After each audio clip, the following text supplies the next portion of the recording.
আজকে সিফিলিস রোগীর চর্মরোগের বৈশিষ্ট্য নিয়ে কিন্তু আলোচনা করব। এই চর্মরোগের বৈশিষ্ট্য হলো তাতে আদৌ কোনো চুলকানি থাকে না, কিন্তু কেন? এটি কিন্তু ভাবার বিষয়। এটি তার ধ্বংসাত্মক অবস্থায় প্রমাণ করে।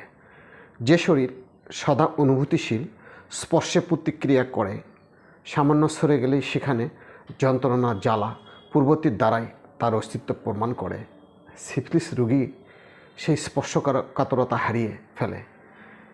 তার মুখ্য সংবেদন সৃষ্টিকারী ক্ষমতা নষ্ট হয়ে যায়।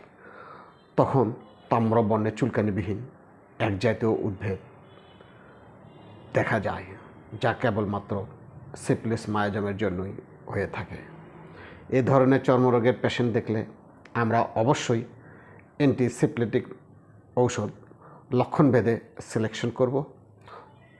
তখন দেখবেন অতি অল্প সহজেই না এ ধরনের চর্মরোগ সেরে গেছে।